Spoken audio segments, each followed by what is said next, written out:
Hello friends. तो once again आपका स्वागत है इस चैनल पे। आपने पहली वाली वीडियो को इतना प्यार किया, इतना सराहा, और इसी के साथ हम दूसरी वीडियो भी लेकर आए हैं। तो आप देख रहे होंगे हमारे चैनल का नाम मिशन कामयाबी जीत से जीत तक। पहली वाली वीडियो को भी आप बहुत अच्छा शेयर कर रहे हो। आप लोगों की वजह से ही हम अपने आप को इस काबिल बना पा रहे हैं कि दूसरी वीडियोस के साथ अवेलेबल हो पा रहे हैं।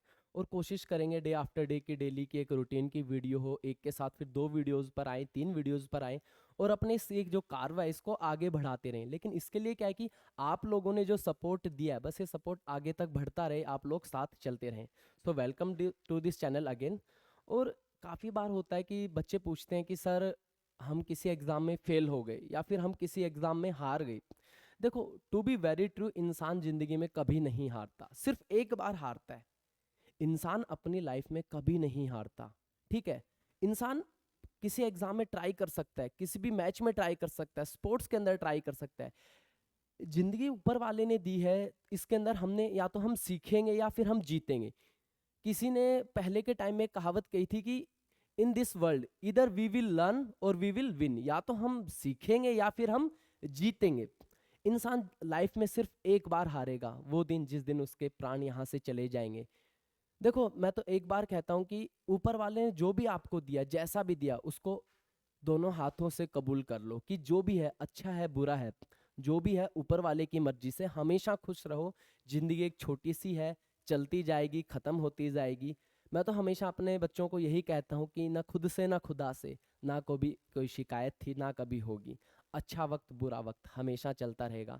एक इंसान कहता है सर टेंशन्स कब खत्म होंगी? टेंशन्स उस दिन खत्म होगी जिस दिन जिंदगी खत्म होगी। अगर आपको जीना है तो टेंशन्स के साथ जीना होगा। अगर आपको लगता है कि जीना नहीं है, तो जिस दिन आपकी टेंशन्स खत्म हो जाएंगी, जिस दिन आपकी ज़िंदगी खत्म हो जाएगी। इसलिए ये बात मानकर चलो, टेंशन्स आपकी ज़िंदगी को इम्प्रूव करती हैं। कोई भी न्यू हर्डल आता है, आपको पीछे बैक करने के लिए नहीं आता, वो आपको पुश बैक करता है कि you have to achieve the new new dreams, you have to achieve the new heights. और हम आज एक छोटा सा टॉपिक लेके आए हैं, you can say the first person of India. कौन कहलाता है? प्रेसिडेंट। देखो, कुछ टाइम पहले इंडिया में इलेक्शंस हुए, प्रेसिडेंट के इलेक्शंस हमने देखे। लेकिन हमें ये नहीं पता कि इंडिया में प्रेसिडेंट के इलेक्शंस किस अकॉर्डिंग होते हैं, कि प्रेसिडेंट के इलेक्शन में कौन कौन पार्टिसिपेट करता है, क्या इंडिया का स्ट्रक्चर है। बहुत सारे जो कंट्रीज हैं उनमें प्रेसिडेंट का इलेक्शन का जो सिस्टम होता है वो अलग है, इंडिया में अलग है, भूटान में अलग है, नेपाल में अलग है, अमेरिका में अलग है।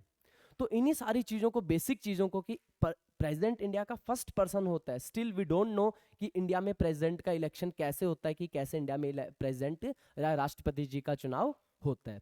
तो इन चीज़ों को आपके समक्ष, आपके सामने मैं लेकर आया हूँ। आई होप सो कि इस वीडियो के थ्रू आपको ईच एंड एवरी जो पॉइंट है, जो डिफिकल्टी है यहाँ पे, फिर जहाँ पे आपको कभी लगता हो कि यार ये कैसा होता है, कैसे होता है, ये आपको सारा यहाँ पे क्लियर होगा। देखो भाई, प्रेजेंट की बात की जाए और अगर डॉक्टर एपीजे अब्दुल कलाम साहब का नाम ना आए, इनको जब मिसाइल मैन ऑफ इंडिया, इन्होंने एक बहुत प्यारी सी बुक है wings of fire. It means, आपने एक और बुक इनकी देखी होगी, रिवॉल्यूशन 2020। कहते हैं कि आधे इंडिया के लिए इंस्पिरेशन है कौन? कलाम साहब। कलाम साहब हमेशा से ही अपनी लाइफ में पॉजिटिव सोचते थे। एक बात ध्यान रखना, कलाम साहब की मुझे हमेशा एक बात याद रखती है, लाइफ में पॉजिटिव सोचो। नेगेटिव जो डे है, इट मीन्स कोई अगर आपका खराब दिन है ना, वो ज़्यादा सिखा कर जाता है एज कम्पेयर टू द अच्छा। क्योंकि बेटर डे आपको कुछ नहीं सिखाएगा, बेटर डे में तो आप इंजॉय करोगे, लेकिन जो दिन आपका खराब दिन होगा, हम अपने अकॉर्डिंग सोचे कि जिस दिन हमारा दिन डिफिकल्टीज से भरा हुआ था, उस दिन हमने उन डिफिकल्टीज को कैसे टैकल किया, लाइफ को कैसे एंजॉय किया, वो चीज़ें सिखाई जाती हैं।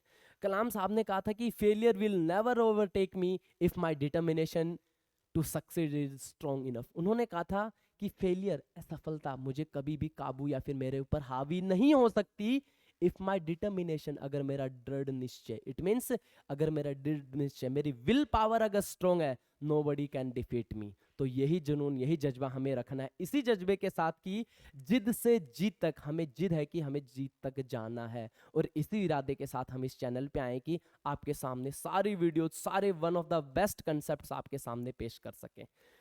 ठीक है भाई, तो कलाम साहब ऐसा है कि मान के चलो, आप हर एक बच्चा, जो भी बच्चा पढ़ाई की बात करता है, चाहे मुखर्जी नगर में पढ़ता हो, जयपुर में पढ़ता हो, दिल्ली में पढ़ता हो, पटना में पढ़ता हो, या कोटा में पढ़ता हो, सीकर में, कहीं पे XYZ इंडिया के अंदर, वो हमेशा कलाम साहब को एज ए इंस्पिरेशन मानता है। क्योंकि एक इंसान जो अखबार बेचने का काम करता था, वो इंसान इंडिया के राष्ट्रपति पद तक चला। देखो लाइफ में हर दिन स्ट्रगल करना पड़ेगा। हम मोदी जी की बात करते हैं, आज हम देखते हैं मोदी जी चाहे आलीशान सी जिंदगी हो, लेकिन आप ध्यान रखो 2013 के अंदर ये वही मोदी जी थे दो जिनको सोने तक का भी वक्त नहीं मिलता था। उनको ये लगता था कि अगर मेरी मेहनत कम रह गई तो इट मीन्स उनके पास, उन्होंने इतनी मेहनत की, उनके पास इतना वक्त भी नहीं था कि वो बीमार हो जाएं, इतना वक्त भी नहीं था। आज के दिन भी मोदी जी मेहनत करते हैं क्योंकि उनको पता अगर मैं मेहनत नहीं करूंगा कल को कोई इंसान आएगा जो मेरे से ज्यादा मेहनत करके मेरी पोस्ट पे आ जाएगा। इसलिए जब तक जिंदगी है हमें मेहनत करनी है। एक इंसान, मोदी जी 70+ होने के बाद भी इतनी मेहनत कर रहे हैं। कलाम साहब जो अपनी 70 जो लास्ट ईयर्स के अंदर जब उनकी डेथ हुई, आपने देखा था IIM शिलोंग के अंदर लेक्चर दे रहे थे। जो इंसान अपने प्रोफेशन को, अपने वर्क को जो एक एटीट्यूड बना लेता है कि हाँ बस मुझे इन्हीं चीजों में काम करना है, मुझे लोगों जो अपना जो प्रोफेशन है उसको बहुत अच्छे से एंजॉय करता है, उसमें हाँ प्रॉब्लम हर जगह आएंगे लेकिन हमें उन प्रॉब्लम से टैकल करना है। ठीक है, तो हम अपनी लाइफ में आगे बढ़ते जाएंगे।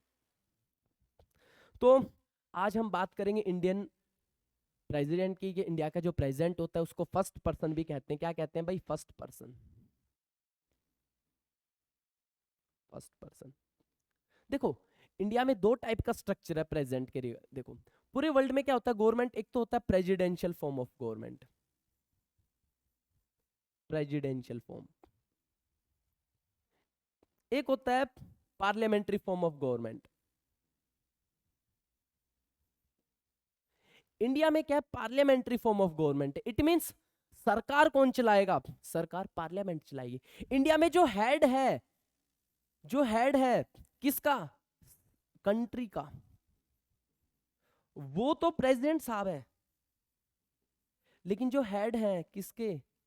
गवर्नमेंट के, वो कौन है? वो प्राइम मिनिस्टर साहब है। इसलिए ध्यान रखना, कोई पूछता है प्राइम मिनिस्टर प्रेसिडेंट में क्या फर्क है, जो प्रेसिडेंट साहब है he is the head of the country, और जो प्राइम मिनिस्टर है he is the head of the government. जो सरकार देश में चला रहा है उसके हेड कौन है? Prime minister. और जो देश है इनके हेड कौन है? प्रेसिडेंट। ठीक है भाई, आप देख पा रहे होंगे पार्लियामेंट। एक मिनट रुक जाओ भाई। हाँ देखो आपको सामने जो ओल्ड पार्लियामेंट, अभी तो आपको पता न्यू पार्लियामेंट का कंस्ट्रक्शन ऑनगोइंग वर्क है, ठीक है, लेकिन जो ओल्ड पार्लियामेंट है, अगर ओल्ड पार्लियामेंट की बात की जाए, इसके अंदर 3 पार्ट्स होते हैं पार्लियामेंट के 3 पार्ट्स होते हैं। First is president, other is Rajya Sabha, and the last one is Lok Sabha. Rajya Sabha को काउंसिल ऑफ स्टेट्स भी कहते हैं, काउंसिल ऑफ स्टेट्स। इसको परमानेंट हाउस भी कहते हैं, इसको permanent house. It means it can not be dissolve. ठीक है, लोकसभा को पीपल्स हाउस कहते हैं, पीपल्स हाउस। इसको अपर हाउस भी कहते हैं, इसको अपर हाउस, इसको लोअर हाउस भी कहते हैं, इसको लोअर हाउस भी कहते हैं। तो प्रेसिडेंट है खुद अपने आप में पार्लियामेंट के पार्ट होता है। पार्लियामेंट के 3 पार्ट होते हैं, प्रेसिडेंट, राज्यसभा एंड लोकसभा। ठीक है भाई, इंडिया का स्ट्रक्चर देख रहे होंगे। हमने इंडिया के स्ट्रक्चर में जब देखा, हमने जब प्रीएम्बल पढ़ा, आप लोगों ने हर एक एनसीईआरटी में देखा होगा प्रीएम्बल। आपने हर एनसीईआरटी में देखा होगा प्रीएम्बल। प्रीएम्बल के अंदर 2 वर्ड्स हैं, democratic and the other word is Republic. अगर मैं बात करूं डेमोक्रेटिक की, डेमोक्रेटिक का मतलब इट मींस सबसे पहले एक ही नाम आता है, कौन? Abraham Lincoln. अब्राहम लिंकन कौन थे? Abraham Lincoln, one of the greatest president of USA. इन्होंने क्या कहा था? Democracy means rule by the people, to the people, for the people. Rule by the people, to the people and for the people.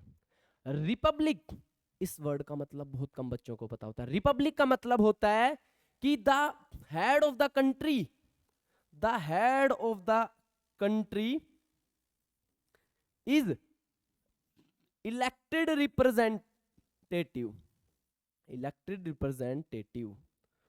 तो India में head of the country कौन है? President. अब हमने कहा इंडिया में हेड ऑफ द कंट्री कौन है? प्रेसिडेंट, और वो क्या है? Elected representative. तो इनके इलेक्शन में पार्टिसिपेट कौन करता है? आम जनता तो पार्टिसिपेट नहीं करती भाई। हम लोग तो इलेक्शंस होते हैं जो प्रेजेंट, उसके अंदर ना नॉर्मल जनता होती है, जैसे हम बात करें पंचायत के इलेक्शंस हो या फिर एमएलए के इलेक्शंस हो या फिर जनरल इलेक्शन जिनको लोकसभा इलेक्शंस की बात की जाती है, उसमें तो हम लोग पार्टिसिपेट नहीं करते। हम लोग तो इन इलेक्शंस में भी हम तो उन लोगों में इलेक्शंस में पार्टिसिपेट करते हैं, हम इलेक्शंस में पार्टिसिपेट नहीं करते। कुछ टाइम पहले इलेक्शंस पार्ट जो 16th प्रेसिडेंशियल इलेक्शंस है इंडिया में कंडक्ट हुए, हमने तो पार्टिसिपेट नहीं किया। तो इन इलेक्शंस में कौन पार्टिसिपेट करता है, क्या प्रोसेस होता है इलेक्शन का, ये हम यहाँ पे जानेंगे।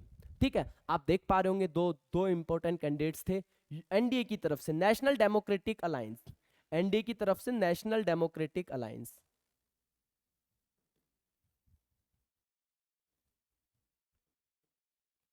ये बीजेपी और इसका अलायंस है, बीजेपी प्लस।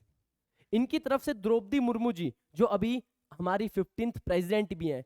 एनडीए की तरफ से, नेशनल डेमोक्रेटिक अलायंस की तरफ से द्रौपदी मुर्मू जी क्या थी? प्रेसिडेंशियल कैंडिडेचर थी।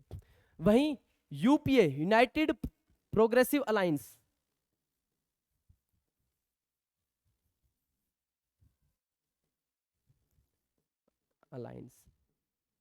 इसको हम बोल सकते हैं कांग्रेस और इसके जो कोalition पार्टीज है, इनकी तरफ से कौन? यशवंत सिन्हा जी। कौन? यशवंत सिन्हा जी। यशवंत सिन्हा पहले बीजेपी में ही थे जब अटल जी की गवर्नमेंट थी, जब अटल जी की गवर्नमेंट थी, अटल बिहारी वाजपेयी जी।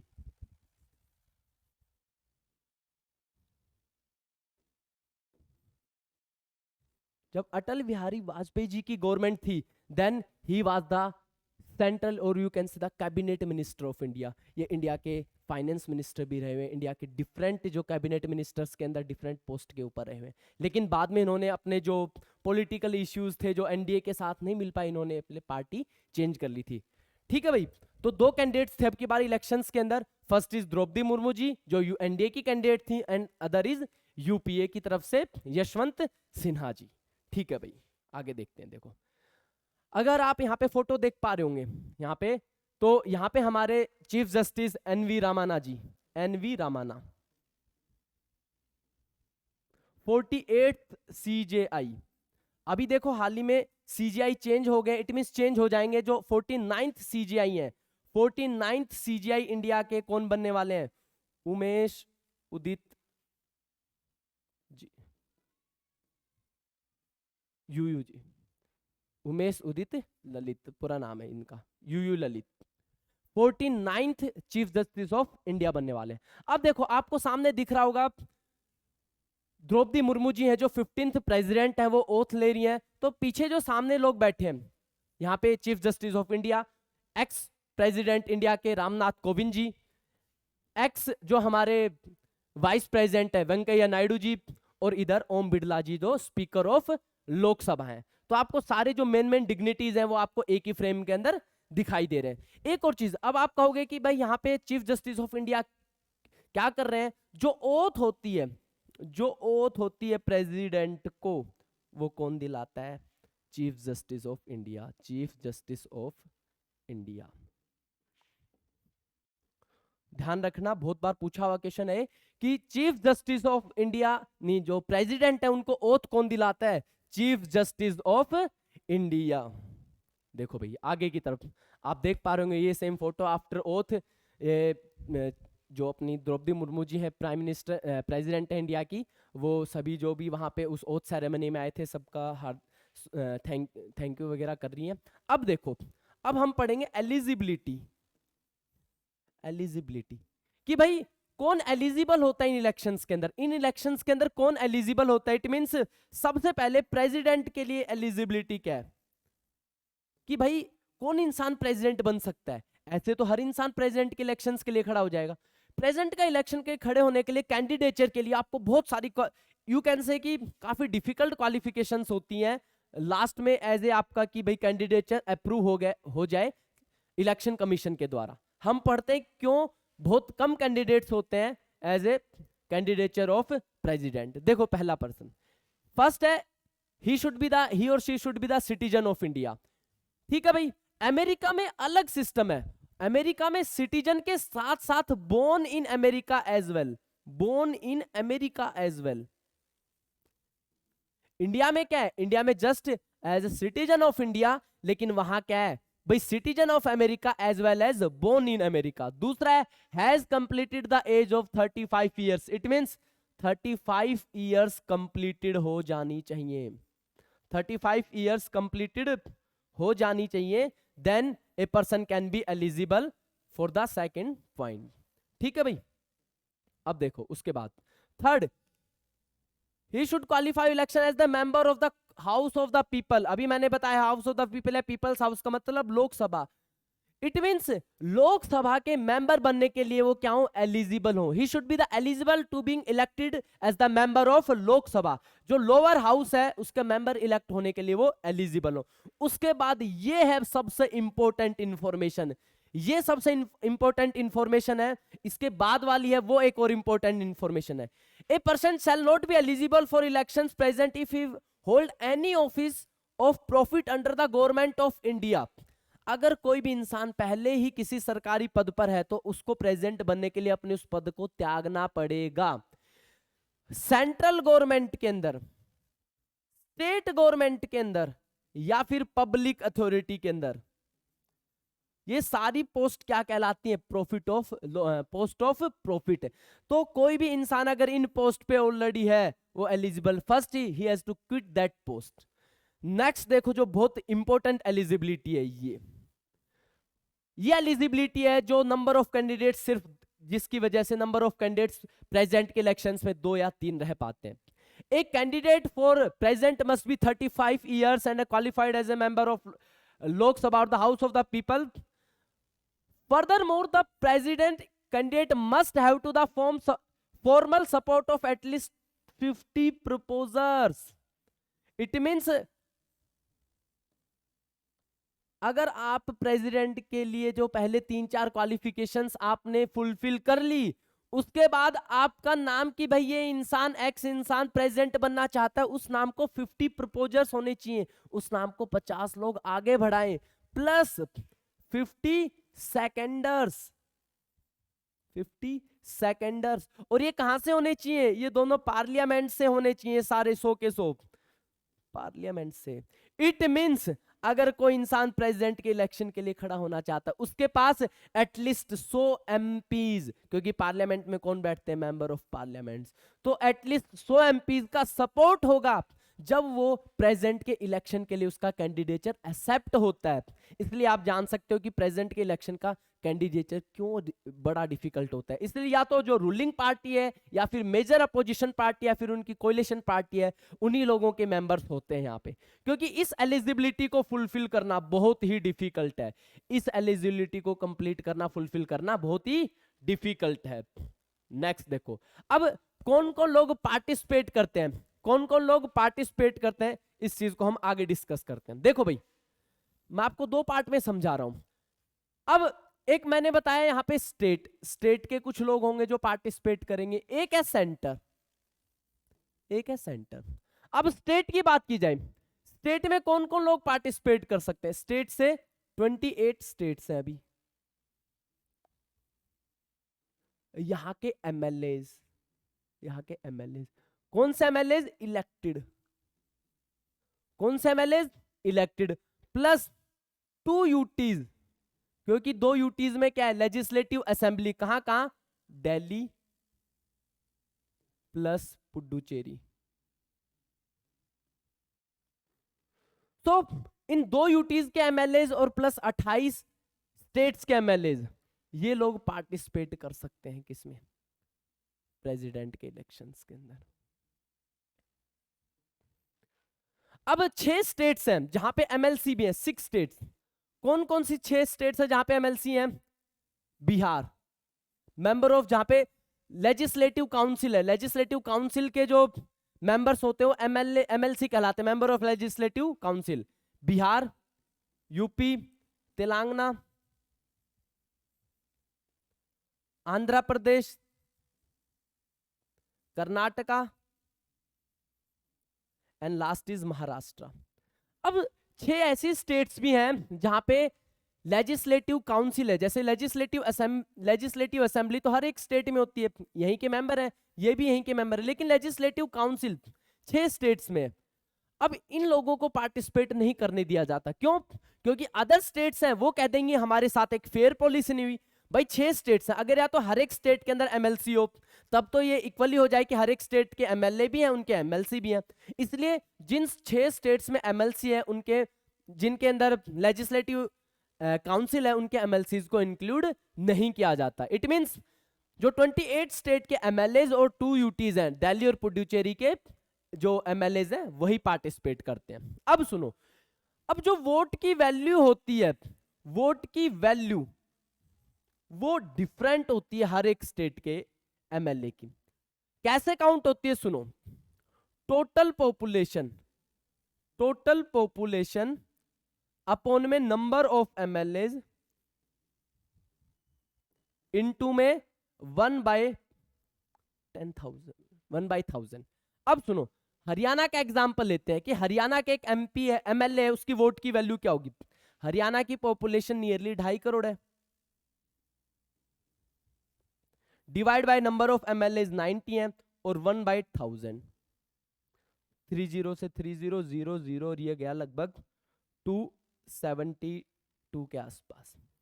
इट मींस हरियाणा का जो एक एमपी है उसकी वोट की वैल्यू कितनी होगी? 270। एक और एग्जांपल लेते हैं, एक और हम एग्जांपल लेते हैं, यूपी का एग्जांपल लेते हैं। यूपी की पॉपुलेशन हमने मानी 22 करोड़, ठीक है भाई, यूपी की पॉपुलेशन हमने मानी 22 करोड़। यूपी में एमएलए 403 है, लेकिन हम चलो पूरा लिख लेते हैं 403 और 1/1000, तो 30 से 3 जोड़, अगर इसको 400 मान ले तो यहां से ये कट हो जाएगा और यहां से 550 नियरली। तो यूपी के एमएलए की जो वैल्यू है in the elections of president वो 550 है, और हरियाणा के एमएलए की वैल्यू कितनी है? 272 है। अगर दिल्ली की बात करें, सो दिल्ली में पॉपुलेशन नियरली 2 करोड़ है, नंबर ऑफ एमएलए 70 है सॉरी, और 1000, तो 30 और ये नियरली कितने पे चला जाएगा भाई? 290 के आसपास। तो इतनी वैल्यू होगी एक एमएलए की जो प्रेसिडेंट के इलेक्शंस के अंदर पार्टिसिपेट करेगा। तो 28 स्टेट्स और 2 यूटी से total number, it means 28 state के एमएलए और 2 यूटी के एमएलए मिलाकर बनते हैं 4033। 28 स्टेट्स और 2 यूटीज, इनके मेंबर्स जो पार्टिसिपेट करते हैं प्रेसिडेंट के इलेक्शंस में, उनका नंबर है 4033। इट मींस स्टेट से इतनी स्ट्रेंथ है, इतने लोग हैं जो पार्टिसिपेट करते हैं इलेक्शंस के अंदर।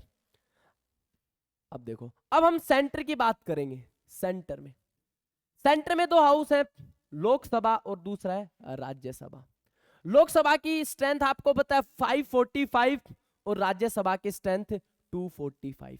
अगर इसको मैं स्प्लिट कर दूं 543 + 2, और इसको मैं अगर स्प्लिट कर दूं 233 + 12, अब आप कहोगे सर ये 2 क्यों लिखा? ये 2 क्या है? Anglo Indian. कौन है? Anglo Indian. अब बहुत बच्चे पूछते हैं सर एंग्लो इंडियन क्या होता है? एंग्लो इंडियंस का मतलब है, क्योंकि यहां पे ब्रिटिशर्स का राज था, पुर्तगीज भी आए थे, डच आए, फ्रेंच आए, तो बहुत सारे लोगों ने यहीं पे शादियां कर ली और वो लोग यहीं पे बस गए। तो उनकी अब जो स्ट्रेंथ है, जो आबादी है, वो पैचेस के अंदर है, डिफरेंट जगह।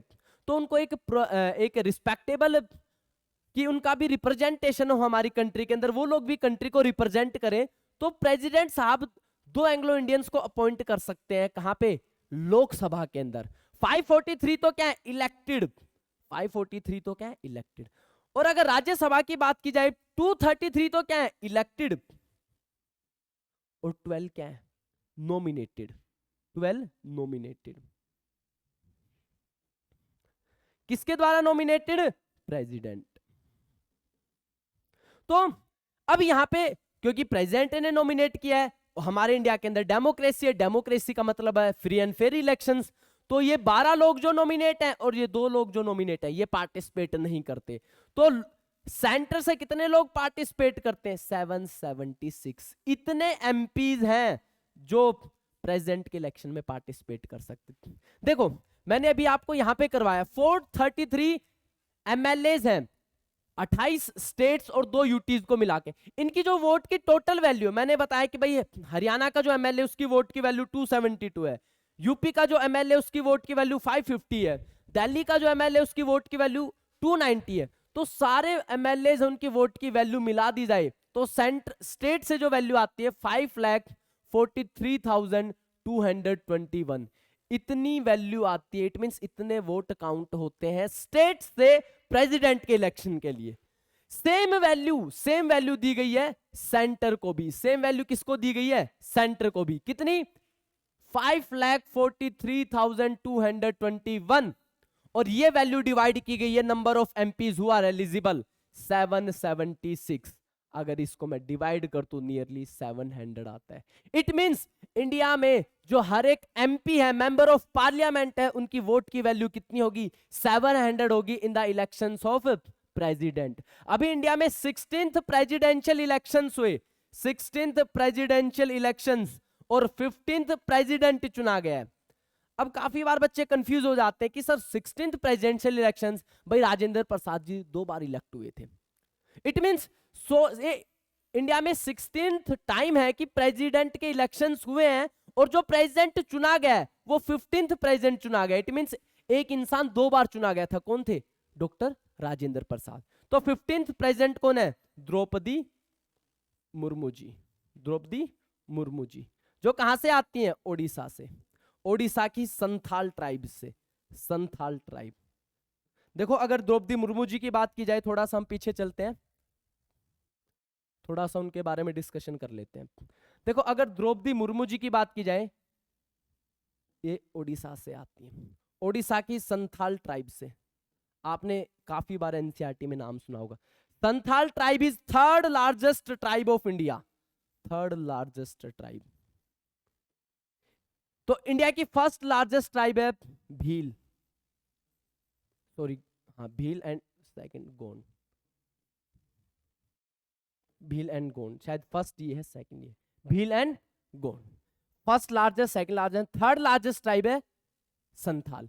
ये मेजरली आपको ओडिशा, छत्तीसगढ़, झारखंड उस वाले रीजन के अंदर आपको देखने को मिलती है।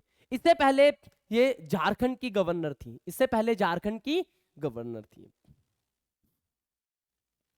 देखो यहां पे बताया कि 776 members of parliament, 543 Lok Sabha, 233 Rajya Sabha, क्योंकि 2 एंग्लो इंडियंस थे यहाँ पे और 12 वो पीपल्स जो आर्ट एंड क्राफ्ट से, आर्ट एंड कल्चर के अंदर, जो लिटरेचर के अंदर, जो सोशल वर्क के अंदर थे, उन 12 मेंबर्स को प्रेसिडेंट नॉमिनेट करते हैं। एंड टोटल स्ट्रेंथ देखो, मैंने 4033 प्लस 776, ये कहां से? स्टेट से, और ये कहां से? सेंटर से। तो टोटल स्ट्रेंथ कितनी हो गई? 4809। सो कितने लोग पार्टिसिपेट कर सकते हैं? 4809। सो प्रेसिडेंट के इलेक्शंस में इंडिया के मैक्सिमम कितने लोग पार्टिसिपेट कर सकते हैं? 4809। इसमें से 776 मेंबर ऑफ पार्लियामेंट होते हैं और 4033 क्या होते हैं? MLAs of different states and 2 UTs. ठीक है भाई।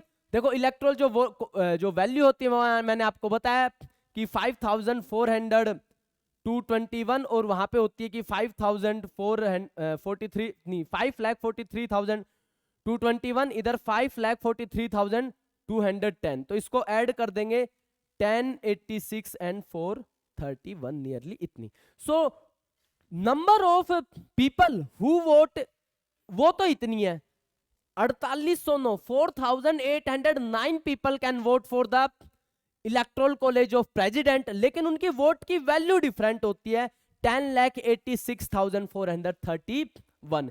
जैसे अभी द्रौपदी मुर्मू जी इलेक्ट हुई हैं, उनको नियरली 6,30,000 प्लस वोट मिले हैं। It means he can directly. अब इंडिया में जो इलेक्शंस होते हैं, देखना भाई,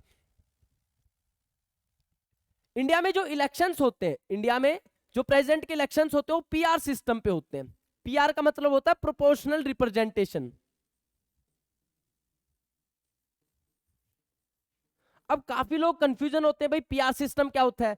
पीआर सिस्टम का मतलब सिंपली जान लो, जिसके अंदर आपको एटलीस्ट 50% लोगों का तो सहमति या फिर 50% लोग आपको फेवर करें, तब इसको कहते हैं पीआर सिस्टम। देखो इंडिया में पीआर सिस्टम से जिन जिन पोस्ट के लिए इलेक्शन होता है, प्रेसिडेंट, वाइस प्रेसिडेंट, राज्यसभा, ये तीनों ही ऐसी पोस्ट है जिसके लिए आम जनता वोट नहीं डालती। आम जनता जिसके लिए वोट डालती है, जैसे local body elections, local elections, panchayat के इलेक्शंस, लोकसभा इलेक्शंस या फिर विधानसभा इलेक्शंस, ये होते हैं एफपीटीपी सिस्टम पे। FPTP, the first past the post, first past the. तो आज की इस क्लास में आपने जाना कि भाई इंडिया में जो इलेक्शंस होते हैं प्रेसिडेंट के, उसके अंदर कौन कौन पार्टिसिपेट करता है। क्योंकि आप देखोगे इंडिया की डेमोक्रेसी में, जिसमें हम first person of the India कहते हैं प्रेसिडेंट को, लेकिन हमें आज तक ये नहीं पता था कि प्रेसिडेंट के इलेक्शंस में कौन कौन लोग हैं जो एलिजिबल हैं, who can vote for the electoral college of president. I hope so इस वीडियो के थ्रू मैंने आपको बहुत अपनी तरफ से जितने भी एफर्ट्स लगाए कुछ समझाने की कोशिश, जो भी पॉइंट्स रह गए उनको नेक्स्ट वीडियो के अंदर हम कंपाइल करेंगे। देखो काफी बार माइंड से चीजें स्किप हो जाती हैं, जो हम बताना चाह रहे होते हैं काफी बार पॉइंट होते हैं वो माइंड में स्ट्राइक नहीं कर रहे होते हैं, उनको हम नेक्स्ट वीडियोस के अंदर कवर करते रहेंगे। लेकिन आपसे भी एक उम्मीद है कि जो ये चैनल है मिशन कामयाबी जिद से जीत तक, हमने सोच लिया है कि भाई इस चैनल के थ्रू आपको क्वालिटी एजुकेशन दी जाए, कि बस ये सफर और ये मंजिल, देखो इंसान कहता है मंजिल क्या है, मंजिल इंसान को कभी नहीं मिलती, बस एक सफर है, इसको एंजॉय करना है। आपने एक गाना भी सुना होगा अरिजीत सिंह का, जिसके अंदर वो अक्सर कहते हैं कि सफर खूबसूरत है मंजिल से भी। मंजिल हमें किसी को नहीं पता मंजिल, और अगर कहें कि मंजिल पता है तो मंजिल इस दुनिया से चले जाएंगे तभी एक रास्ता होगा कि कोई जन्नत होगी, कोई स्वर्ग होगा, या जहां पे भी जाएंगे उससे पहले हर इंसान एक सफर के अंदर होता है, उसी सफर को एंजॉय करना है। आप भी हमारे साथ इस सफर को एंजॉय कीजिए, मिशन कामयाबी जिद से जीत तक। देखो बहुत सारे लोग वीडियोस देख रहे हैं लेकिन सब्सक्राइब बहुत कम लोग कर रहे हैं, सब्सक्राइब भी करो, शेयर भी करो। आने वाले टाइम में हम मैथ्स की बहुत अच्छी वीडियोस लाएंगे, हम रीजनिंग की बहुत अच्छी वीडियोस लाएंगे। आने वाले टाइम में बहुत अच्छी अच्छी वीडियोस मैं कोशिश करूंगा आपको इस चैनल के ऊपर अवेलेबल करवाऊं। मैं अपनी तरफ से बेस्ट एफर्ट्स कर रहा हूं, मैं आपके सामने डेली वीडियो लाने की कोशिश करूंगा। Hope so you like and share this video. Thank you so much.